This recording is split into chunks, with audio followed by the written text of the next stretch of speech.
সংসারে নিয়তি অনেক কিছু নির্ধারণ করে, যেমন প্রত্যেকটি জিনিসের সীমারেখা।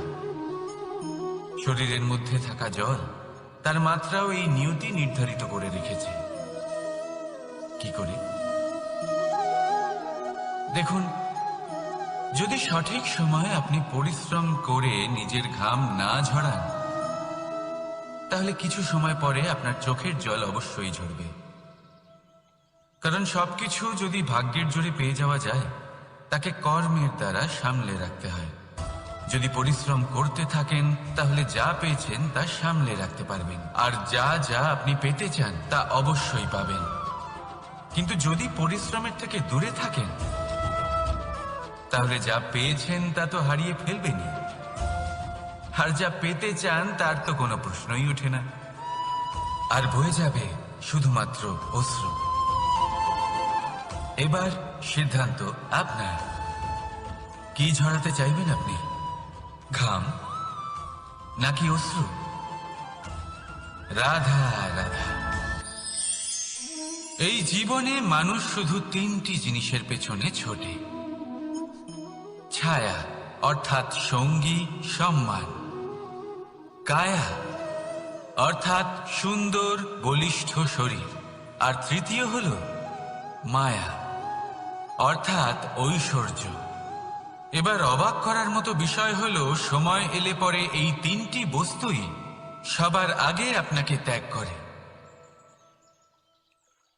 অন্ধকারে ছায়া আপনাকে ত্যাগ করে, বার্ধক্যে কায়া আপনাকে ত্যাগ করে, আর অন্তিম সময়ে মায়াও আপনাকে ত্যাগ করে। এগুলো কিছুই কাজে আসে না যার পেছনে আপনি সারা জীবন দৌড়েই যাচ্ছিলেন। যদি কিছু কাজে লাগে, তা হলো আপনার প্রেমপূর্ণ ব্যবহার যা আপনি সংসারকে দিয়েছেন। এ হলো সেই প্রেম যা অন্ধকারে প্রদীপ হয়ে আপনাকে আলো দেবে। এ হলো সেই প্রেম যা বার্ধক্যে হাত রূপে আপনাকে শক্তি দেবে, সহায়তা করবে। আর যখন আপনার কাছে অর্থ থাকবে না, তখন এই প্রেমই আপনাকে সামর্থ্য যোগাবে। জীবনে যদি কিছু উপার্জন করতে চান, তাহলে শুধু প্রেম উপার্জন করুন। যদি আপনিও আমার মতো দূরের কথা ভাবতে চান, তাহলে শুধুমাত্র প্রেম উপার্জন করুন। আর এখন এই প্রেম ভাব নিয়েই বলুন, রাধা রাধা। কখনো প্রদীপ জ্বালাতে গিয়ে আপনার হাত পুড়ে গেছে? একবার মনে করে দেখুন সেই অনুভূতি। এক্ষুনি মনের মধ্যে যন্ত্রণার এক অনুভূতি বয়ে যাবে। কখনো হাঁটতে হাঁটতে পায়ে কাঁটা ফুটে গেছে? মনে করুন, এক্ষুনি মনের মধ্যে যন্ত্রণার এক অনুভূতি বয়ে যাবে। এরকম কেন হয়ে থাকে? কষ্ট তো শুধু তখন হয়েছিল, কিন্তু যদি আজ মনে করেন, তাহলে সেই যন্ত্রণা আপনার মনে মাথায় থেকেই যায়। এরকম কেন হয়ে থাকে যে জীবনে যখনই আমরা যন্ত্রণার অনুভব করি, তারপর আমরা সেই যন্ত্রণা নিজের সাথে বহন করে নিয়ে চলি? কারণ হলো একটাই, চিন্তা। কোনো যন্ত্রণাই এতটা কষ্ট আমাদের দেয় না যতটা কষ্ট এই চিন্তা দেয়। তাহলে এই চিন্তা ত্যাগ করুন, আর ভাবুন যে কিভাবে নিজেকে সব সময় আনন্দে রাখা যায়। আর অতীতকাল এবং ভবিষ্যতের চিন্তা ছেড়ে দিন, এই বিষয়ে ভাবাই ছেড়ে দিন। শুধুমাত্র এটা ভেবে নিন যে আজ আমায় নিজেকে আনন্দে রাখতে হবে, যে করেই হোক। এটা করা শুরু করে দিন। তারপর আপনি দেখবেন আপনার কাল, পরশু, পরের সপ্তাহ, সমস্ত মাস, সমস্ত বছর, পরের বছর, সম্পূর্ণ জীবন আপনি শুধুমাত্র প্রসন্নতাই পাবেন। এবার আসুন এই প্রসন্নতার সাথেই বলুন, রাধা রাধা। কখনো ভেবে দেখেছেন আমরা জিহ্বার সাথে সাথে কান কেন পেয়েছি? এবার আপনি বলবেন, এ তো সহজ কথা, যাতে আমরা কথা বলার সাথে সাথে শুনতেও শিখি। এবারের আরো একটা গুরুত্ব আছে। আগে আমাকে বলুন, নিজের প্রশংসা শুনতে কার না ভালো লাগে? সবারই ভালো লাগে। এটাই হলো মূল কথা। যদি এই কান দিয়ে আপনি নিজের প্রশংসা শুনতে চান, তাহলে সর্বপ্রথম এই জিহ্বা দিয়ে অন্যের প্রশংসা করতে শিখুন। এবার প্রশংসার বিষয়ে একটা অত্যন্ত গুরুত্বপূর্ণ কথা আপনাদের বলি। কখনো যদি কারোর প্রশংসা আপনি করেন তাহলে সবার আগে সেই ব্যক্তির উৎসাহ বেড়ে যায়, আর তারপর নিজে যদি ভেবে দেখেন তাহলে নিজের মনেও সন্তুষ্টি আর প্রশান্তি চলে আসে। আর একবার যদি এই মন প্রশান্তিতে ভরে যায়, তারপরে কেউ প্রশংসা করুক বা না করুক কিচ্ছু যায় আসে না। সেই জন্য সবসময় অন্যের সম্মান করবেন, স্নেহ করবেন, প্রশংসা করবেন, সুখ ভাগ করে নেবেন। যার মধ্যে যেটা ভালো আছে তা বলুন, তাকে মনে করান তিনিও ভালো, তার উৎসাহ বাড়িয়ে তুলুন। তিনি জীবনে সামনে এগোবেন, আর এই ব্রহ্মাণ্ড আপনাকে কখনো পিছিয়ে থাকতে দেবে না। রাধা রাধা। সত্য এবং অসত্য দুটোর মধ্যে পার্থক্য কি আছে? পার্থক্য হলো অ অক্ষরটার। এবার অ দিয়ে হতে পারে আরম্ভ, অ দিয়ে হতে পারে অন্ত। সত্য হলো সেটা যেখানে সমস্ত পথের আরম্ভ হয়, অসত্য সেটা যেখানে সমস্ত পথের শেষ হয়। এবার এরা চলতে হয়তো পারে না, কিন্তু তাও ছাপ রেখেই যায়। সত্য সেই ছাপ রেখে যায় যা একটা উজ্জ্বল উৎকৃষ্ট উদাহরণ হতে পারে, আর অসত্য সেই উদাহরণ তৈরি করে যা একটা কলঙ্কিত ইতিহাস তৈরি করে। এখন আপনি আগামী সময়ের জন্য কেমন ছাপ রেখে যাবেন, এই সিদ্ধান্ত পুরোপুরি আপনার। রাধা রাধা। চলুন একটা প্রশ্ন করি। কোনো মানুষকে জিজ্ঞাসা করবেন যে সে মূর্খ, অলস, বিবেকহীন, অসফল, এইসব বিশেষণ দিয়ে নিজেকে পরিচিত করতে চাইবে? না। কাউকে জিজ্ঞাসা করুন আপনি কি মূর্খ? না। আপনি কি অসফল হয়েছেন? না। আপনি কি বিবেকহীন? না। এবার বলুন আপনি জীবনে মূর্খ ও বিবেকহীন হবার জন্য কোনো ভালো পরিকল্পনা বানিয়েছেন? উত্তর পাবেন না। কারণ কোনো পরিকল্পনা বানানো হয় না যাতে আপনি মূর্খ বা অসফল হন। মানুষ মূর্খ বা অসফল তখন হন যখন কোনো পরিকল্পনাই থাকে না।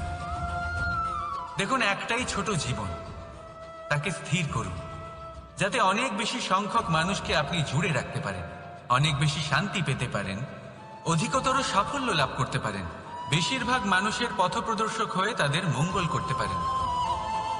অসফল হয়ে বাড়িতে বসে থাকার চেয়ে ভালো হলো যে আপনি একটা পরিকল্পনা করে অসফল হন, কারণ তখন আপনার কাছে আরো একটা বিকল্প থাকবে, একটা নতুন পরিকল্পনা বানানোর, তাকে সার্থক করা। কারণ এমন কোনো পরিকল্পনা তো অবশ্যই থাকবে যা আপনাকে আপনার লক্ষ্যে পৌঁছে দেবে, তাই তো? রাধা রাধা।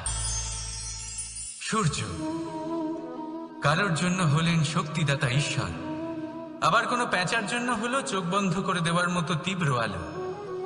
নদী কারোর জন্য হলো তৃষ্ণা মেটানোর স্রোত, আবার কারোর জন্য বন্যারূপী বিনাশকারী আশঙ্কা। সাগর কারোর জন্য হলো নোনা জলের ভান্ডার, আবার কারোর জন্য অগন্তি প্রাণী জগতের সম্ভার। প্রশ্ন হলো প্রত্যেক ব্যক্তির জন্য প্রত্যেক অনুভূতি বা বস্তুর সারমর্ম আলাদা কেন হয়ে থাকে? যা কারোর জন্য হলো বিষ, তা অন্য কারোর জন্য অমৃত কেন? যা কারোর জন্য অমৃত, তা অন্যের জন্য বিষ কেন? উত্তর বড়ই সোজা। আমরা বস্তু বা অনুভূতিগুলিকে সেভাবে দেখি না যেরকম তা হয়ে থাকে। আমরা বস্তু বা অনুভূতিকে সেভাবে দেখি যেরকম আমরা হয়ে থাকি। এবারের উপায় কি হতে পারে? নিজেকে পরিশুদ্ধ করুন, সব কিছুই শুদ্ধ হবে। রাধা রাধা। প্রেম, ঘৃণা, এই দুই হলো একই শব্দ। কিভাবে? দেখুন না, দুটোতেই আড়াই অক্ষর রয়েছে। দুটোই হলো সেই অনুভূতি যা আমাদের মনের সাথে জড়িত, আর এই দুই অনুভূতির সাথেই জড়িত মানুষ আমাদের জন্য গুরুত্বপূর্ণ। পার্থক্য শুধু এটাই যে প্রেম পায় সম্মান আর ঘৃণাকে করা হয় অবজ্ঞা। এরকম কেন? কারণ প্রেম হলো সেই অনুভূতি যেখানে মানুষ সব কিছু দিয়ে দিতে চায়, সব কিছু লুটিয়ে দিতে চায়। সেখানে ঘৃণা হলো এমন অনুভূতি যেখানে মানুষ সবকিছু কেড়ে নিতে চায়, সবকিছু জিতে নিতে চায়। তাও প্রেমের অনুভূতি কখনো আপনাকে হারতে দেয় না, আর ঘৃণার অনুভূতি কখনো আপনাকে জিততে দেয় না। এবার কি করবেন আপনি? একটাই জীবন, ঘৃণার সাথে বাঁচবেন নাকি প্রেমের সাথে? আমি তো প্রেমকেই চয়ন করব। রাধা রাধা।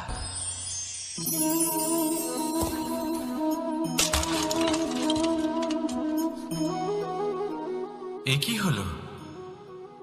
আমি আঘাত পেতেই এটা হাত থেকে পড়ে গেল কেন, ভেঙে গেল কেন? এবার আপনি বলবেন এরকমই তো হয়ে থাকে এই জীবনে, এই সংসারে।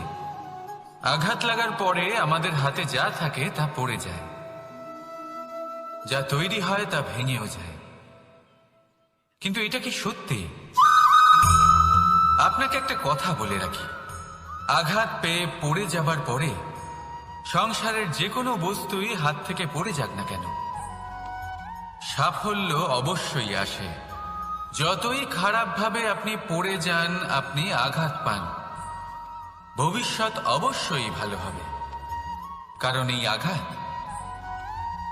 অসফলতা, এই অসুবিধা, এগুলো আমাদের এমন ভাবে পরিশুদ্ধ করে যেমন আগুন সোনাকে করে থাকে। সেই জন্য জীবনে শুধু সামনে এগোতে থাকুন, দৃঢ়তার সাথে এগোতে থাকুন, আর কখনো আঘাত পেয়ে পড়ে যেতে ভয় পাবেন না। কারণ এটা আসন্ন সাফল্যের সংকেত।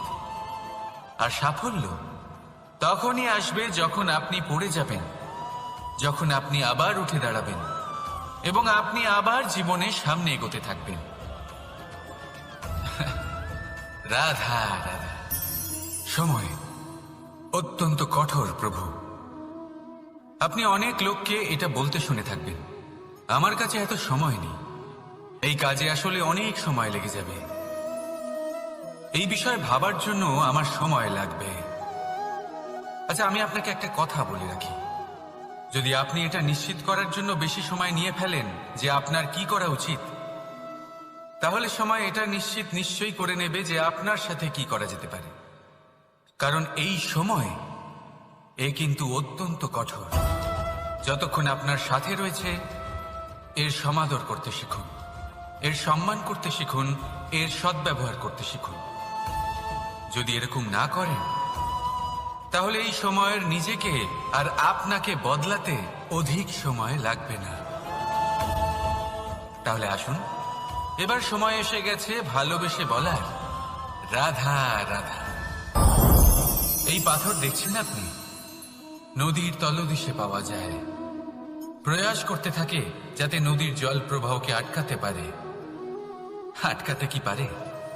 কখনোই নয়, বরং তার ধারালো কোণাগুলো মসৃণ হয়ে যায়। এবার এ থেকে কি শিক্ষা পাওয়া যায়? এর থেকে এটাই শিক্ষা পাওয়া যায় যে ব্যক্তি দৃঢ়তার সাথে জীবনে শুধু আগে এগোতে থাকেন না থেমে, তিনি না শুধু নিজের লক্ষ্য প্রাপ্তি করতে পারেন, বরং নিজের পথের সমস্ত বাধার অস্তিত্বই পাল্টে দিতে পারেন। তাহলে আপনি কি হতে চাইবেন? সেই ব্যক্তি যিনি নিজের বাধাকে দূরে ঠেলে আগে এগোতে পারেন, নাকি সেই ব্যক্তি যিনি অন্য কারোর পথে বাধা হয়ে থেকে তার নিজের অস্তিত্বই হারিয়ে ফেলেন? সিদ্ধান্ত হলো আপনার। রাধা রাধা।